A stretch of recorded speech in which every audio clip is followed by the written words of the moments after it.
Hello बच्चों, एक्टिवर्स academy channel में आपका स्वागत है। विभव मापी हम स्टडी कर चुके, आज हम इससे आगे की क्लास लेंगे।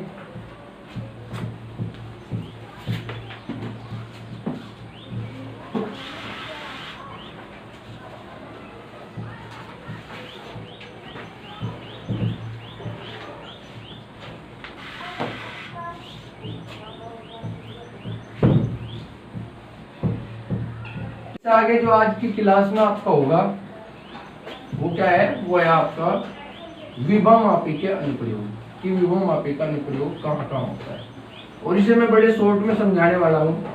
ठीक है, अगर वहाँ क्वेश्चन आ जाता है तो थोड़ी आप उसकी थोड़ा एक्सप्लेन करके अपने से लिख लेंगे। कुछ क्वेश्चन इस तरीके से आपको कराया जाएगा।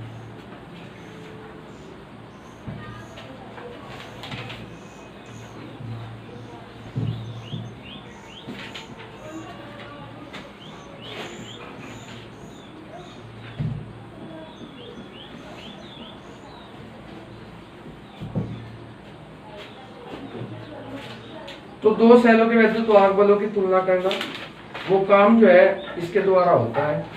ठीक है, इसका एक डायग्राम है, वो डायग्राम आप जो है तैयार कर लेंगे।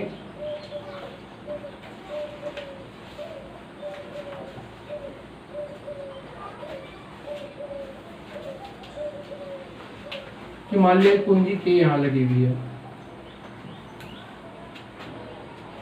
वो कुंजी के आपकी यहाँ लगी हुई है और नीचे लग गया एक रियोस्टेट यहाँ से, बात समझ में आ गई। और ये सब किस में कनेक्ट होते हैं, यहाँ से जुड़ा रहता है, एक बैटरी जोड़ दी या सेल लगा दे, कुछ भी लगा दो। ठीक है भाई, और इसे जो है ऐसे इसमें तार जुड़ा है, ऐसे इसमें क्या जुड़ा रहता है, तार, और तार जो है ऐसे जुड़ा रहता है। इस थोड़े से दिखा दें, इसमें ज़्यादा दिखाने की जरूरत नहीं, ऐसे आपके तार जुड़ा रहता है। ये सिला लिया था आपने, और ये पहले वाला डायग्राम है जो आपने पहले तैयार किया था, किसका, विभव मापी का। ये कुंजी के होगी, ये रियोस्टेट RH हो गया, बैटरी होगी और तार हो गया। ठीक है भाई, इसके बाद एक मीटर पैमाना लगा है, वो यहाँ से लगा लिया हमने। बात पहले वाली है, कोई ज़्यादा डिफरेंस नहीं है, ध्यान से अगर आप देखो। 3 मीटर पैमाना लगा हुआ है। अब देखो, ये मीटर पैमाना हो गया भाई। इसके बाद जो बिंदु ए है, ये बिंदु ए यहाँ से मान लो। ठीक है, तो बिंदु ए से जिनका आपको वैद्युत वाहक बल ज्ञात या तुलना करनी है, दो सेलों के वैद्युत वाहक बल की, उसके कनेक्शन हम बिंदु ए पे कर देंगे। उसके कनेक्शन कहाँ कर देंगे, बिंदु ए पे। और नियम क्या था कि जो धन सिरा होता है वो आपका बिंदु ए से पहले भी ऐसे जुड़ा था ना, और जो ऋण सिरा है वो आपका क्या हो जाएगा, इधर जोड़ देंगे और इसमें एक कुंजी लगा लेंगे। ऐसे यहाँ से धन सिरा रहेगा, ऋण सिरा रहेगा, कुंजी ऐसे लगा, बात समझ में आई भाई। और कुंजी लगा के ऐसे जोड़ लेंगे। और इसके बाद हमें क्या करना है कि गैल्वेनोमीटर से जोड़ देते हैं। ये हो गया भाई गैल्वेनोमीटर, यहाँ साइंटिफिक लिंक लग रहा है, शायद कोई दिक्कत नहीं है।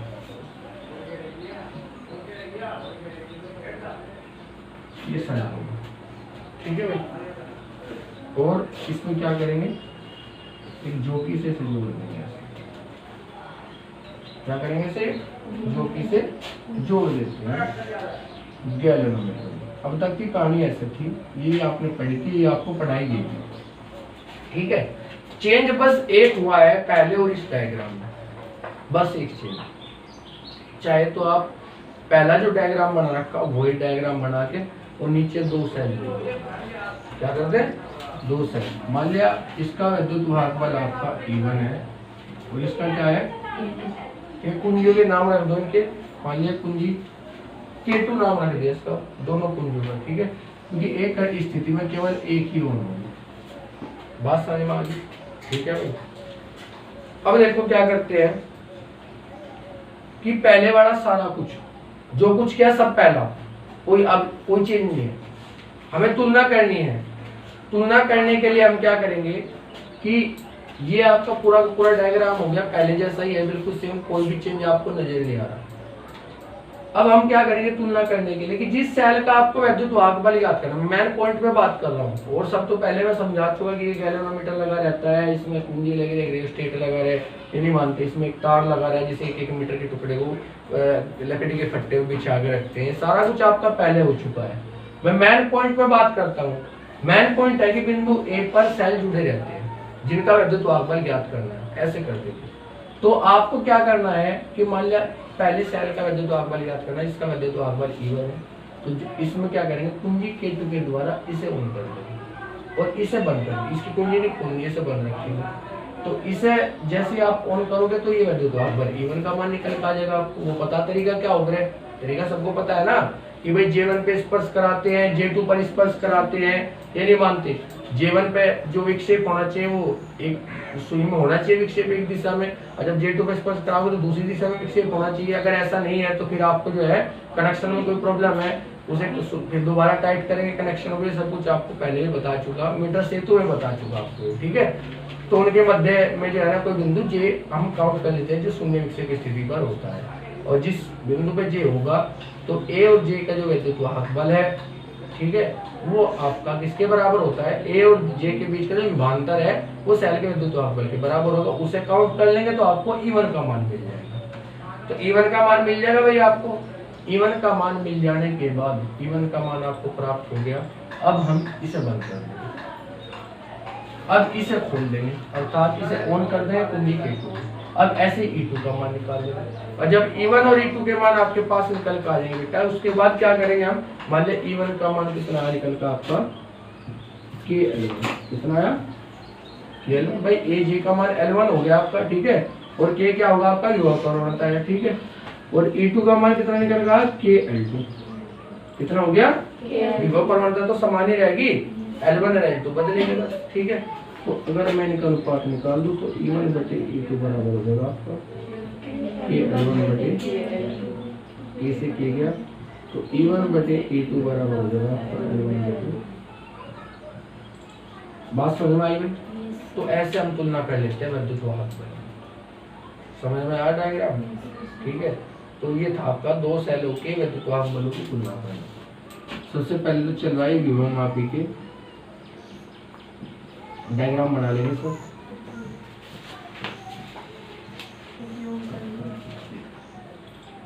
विभव मापी के उपयोग अनुप्रयोग में कोई अंतर होता है नहीं। कोई नंबर 1 होता है दो सेलों के विद्युत वाहकों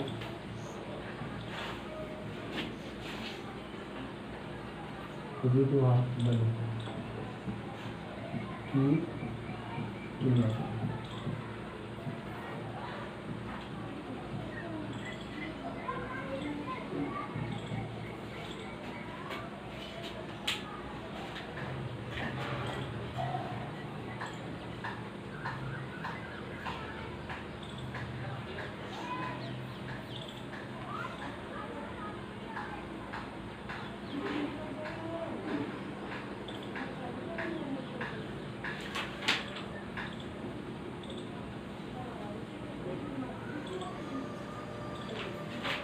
तो समझ में आया होगा भाई, ठीक है।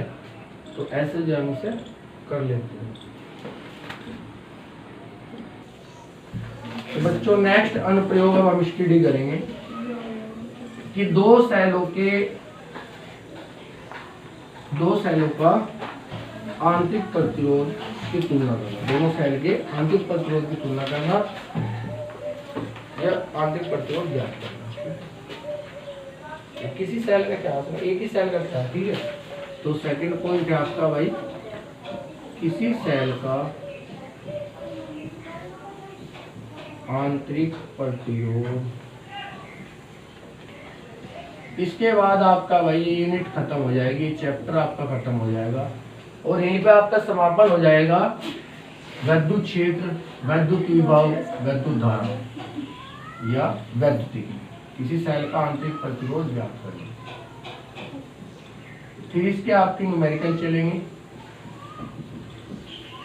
ठीक है। किसी सेल का आंतरिक प्रतिरोध ज्ञात करना, ठीक है।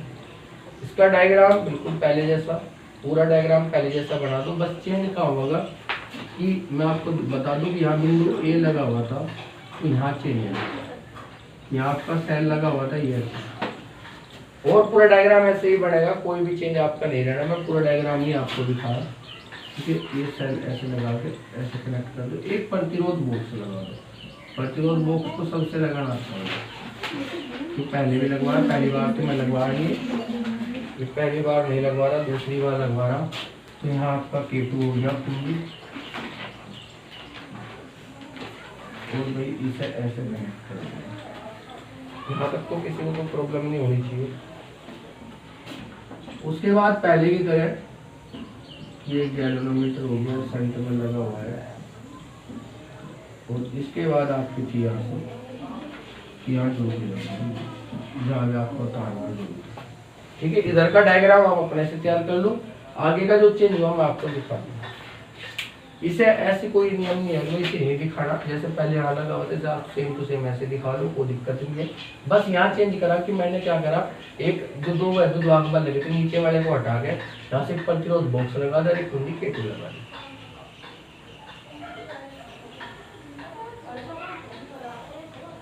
इसका नाम प्रतिरोध।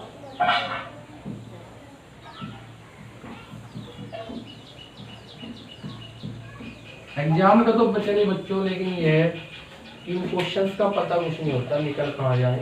न्यूमेरिकल इनसे निकल जा, किसी कंपटीशन एग्जाम में ये आपके आ सकते हैं, या फिर आपके बोर्ड एग्जाम में आ भी सकता है कि लिखा जाए क्वेश्चन की विभव मापी का एक अनुप्रयोग लिखे या उपयोग लिखे। ठीक है, तो वहाँ पर इसके अनुप्रयोग या उपयोग आप लिख सकते हैं।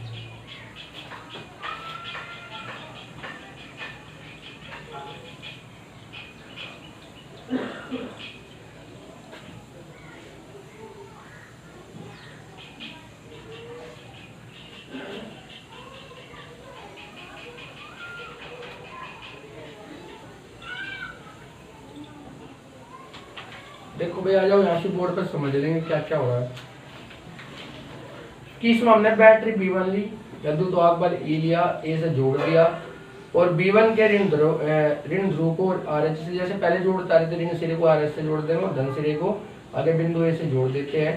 ठीक है, फलक कुंजी K1 के द्वारा बैटरी B को जोड़ देते हैं। पहले वाली कनेक्शन व्यवस्था है, सारा कुछ इसमें कुछ चेंज नहीं है।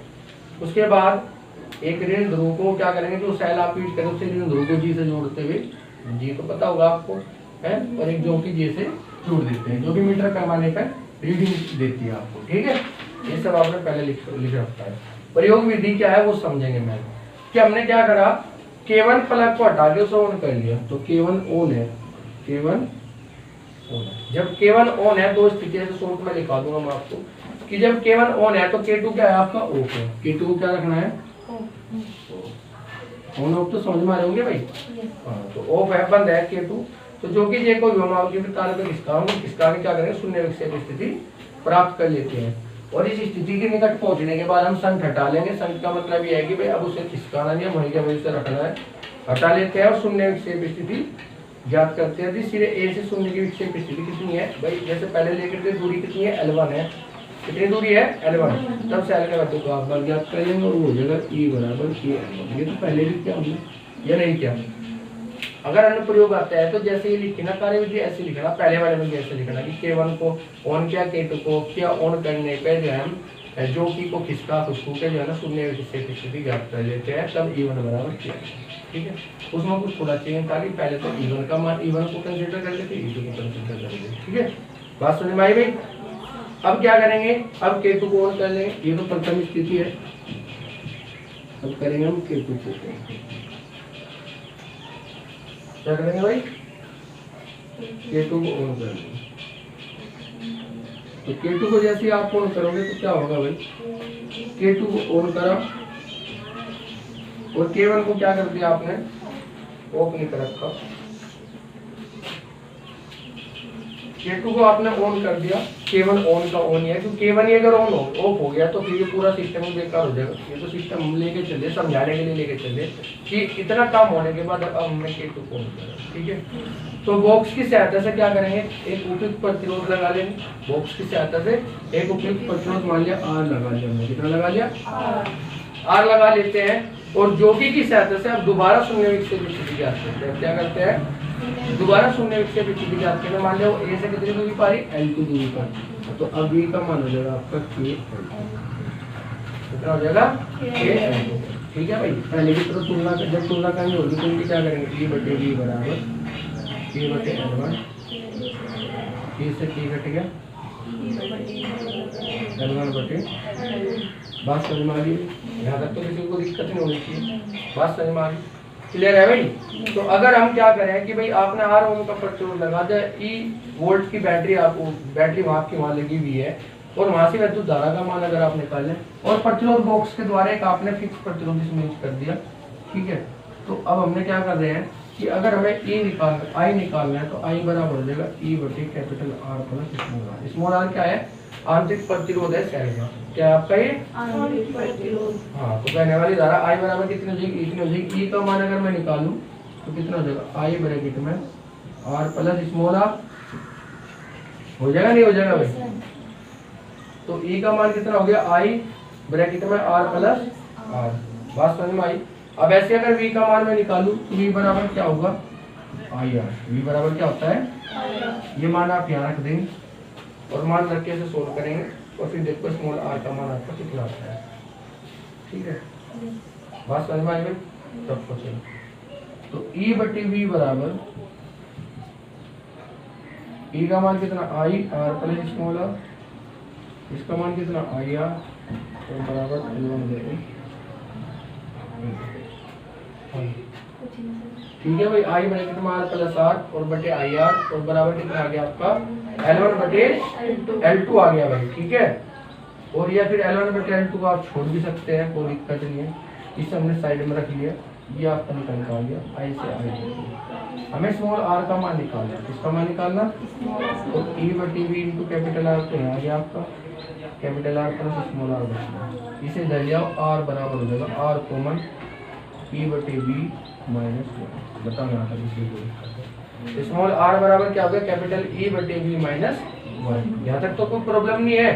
और चूंकि आपको पता है E बटे V का मान क्या है, क्योंकि E बटे V बराबर है L1 बटे, इसलिए हो जाएगा स्मॉल r बराबर कैपिटल R L1 बटे L2 माइनस 1। आंतरिक प्रतिरोध से ज्ञात कर लेंगे, क्योंकि E और V तो नहीं हमें पता, लेकिन लंबाई पता है तो लंबाई के अनुपात हम रख सकते हैं। तो स्मॉल r बराबर कितना? कैपिटल R और ब्रैकेट में L1 बटे L2 माइनस 1। ऐसे निकालते हैं आंतरिक प्रतिरोध। ये आपका सूत्र निकाल का है आंतरिक प्रतिरोध ज्ञात करने का। ठीक है भाई, इस सभी से नोट कर लेंगे, समझ लेंगे अच्छे तरीके से, उम्मीद है समझ में भी आ गया होगा।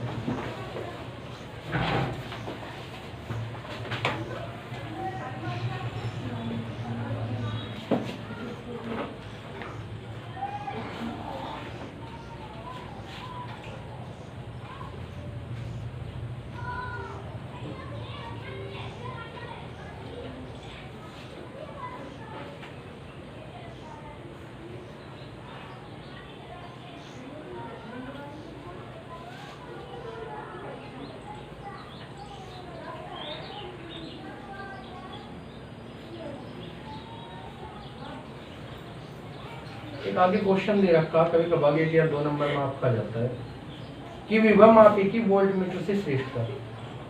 कि बताइए कि विभव मापी वोल्टमीटर से श्रेष्ठ क्यों होता है? अच्छा क्वेश्चन है, आया हुआ क्वेश्चन है बोर्ड एग्जाम में।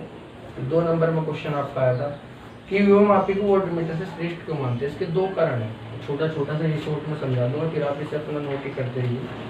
ठीक है, पहला कारण हमें देखना है कि विभव मापी, ऐसे भी रहता है क्वेश्चन की विभव मापी को आदर्श वोल्टमीटर क्यों कहते हैं।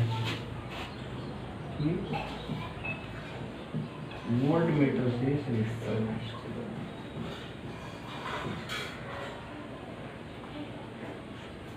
क्या लिखना भाई? श्रेष्ठता। बिल्कुल नहीं बनेगा है। ठीक है, तो अब देखो इसमें पहला पॉइंट ये है कि अगर हम बात करते हैं वोल्टमीटर में, इसकी बात करते हैं वोल्टमीटर में बात करते हैं, तो वोल्टमीटर में अगर आपको टर्मिनल विभवांतर निकालना है तो सूत्र होता है V बराबर E माइनस IR। ये होता है इस तक वोल्टमीटर का। तो वोल्ट मीटर से जब आप ये मेजर करते हैं तो कहीं ना कहीं त्रुटि होगी और V का मान E के बराबर लगभग नहीं होगा, क्योंकि यहाँ R के मापने में आपकी त्रुटि हो सकती है, तो V के मान में परिवर्तन हो सकता है। बात समझ में आ गई? तो हम इसे ऐसे कह सकते हैं कि जब वोल्ट मीटर से किसी सेल का विद्युत आवेश मापते हैं तो कुछ ना कुछ धारा ली जाती है। किसमें ली जाती है? आंतरिक प्रतिरोध में। कुछ ना कुछ धारा कंसीडर करी जाएगी जब तो आप वोल्टेज मापेंगे। अतः सेल खुले परिपथ में नहीं रहता, जिसके कारण IR त्रुटि इसके अंदर हो जाती है और इसे V बराबर E माइनस IR पढ़ा जाता है, जिसके कारण विद्युत बल कम हो जाता है। विद्युत बल क्या हो जाएगा? कम हो जाएगा। बात समझ में आ गई? या सॉरी, जो टर्मिनल विभवांतर है विद्युत बल से क्या हो जाएगा? कम हो जाएगा। ठीक है, तो त्रुटि कितनी होगी इसके अंदर? IR। किसके कारण हुई? क्योंकि इसमें I कुछ ना कुछ आप मान के चलेंगे, और जब I आप कुछ ना कुछ मान के चल रहे हैं तो त्रुटि कितनी हो जाएगी आपकी भाई? IR। ठीक है, जबकि इसमें क्या होता है आपका विभव मापी में हम ऐसा कुछ नहीं करते, इसमें हम शून्य विक्षेप की स्थिति लेके चलते हैं। तो क्या लेके चले? अर्थात इसमें कोई विद्युत धारा प्रवाहित नहीं होती। जब गैल्वेनोमीटर में कोई विद्युत धारा प्रवाहित नहीं होगी तो इसमें कोई त्रुटि होने का कोई मतलब नहीं, बहुत कम त्रुटि होगी। तो पहला कारण तो आपका ये है। दूसरा कारण कि वोल्ट मीटर में आप क्या करते हैं भाई? वोल्ट मीटर में आप जो रीडिंग लेते हैं वो सुई के द्वारा लेते हैं। भाई सुई यहाँ से रीडिंग ले रहे हो आप 5 वोल्ट या 6 वोल्ट। ठीक है, इसमें क्या करते हैं? ठीक है, इसमें आप जो रीडिंग लेते हैं वो शून्य विक्षेप स्थिति से कंसीडर करते हैं। इसे कंसीडर करते हैं शून्य विक्षेप स्थिति। और जब शून्य विक्षेप स्थिति से आप रीडिंग कंसीडर करोगे तो शून्य विक्षेप स्थिति में त्रुटि कम होने के चांस होंगे। बात समझ आ गई? इसमें त्रुटि ज्यादा होने के चांस होंगे।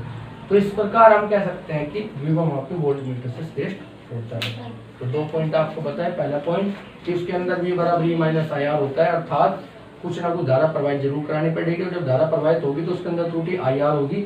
दूसरा पॉइंट आपको बता कि जो आपका वोल्ट मीटर होता है, वोल्ट मीटर में जो हम रीडिंग लेते हैं वो सुई के अनुसार लेते हैं कि सुई जहाँ भी होगी वहाँ से रीडिंग उठा लेगा। ठीक है, जबकि आपका विभव मापी में क्या होता है कि सबसे पहले आप गैल्वेनोमीटर को शून्य विक्षेप स्थिति पर लाते हैं और तब मान नोट करते हैं। शून्य विक्षेप स्थिति पर रीडिंग लेने में बहुत कम त्रुटि होती है, बहुत कम त्रुटि के चांस होते हैं।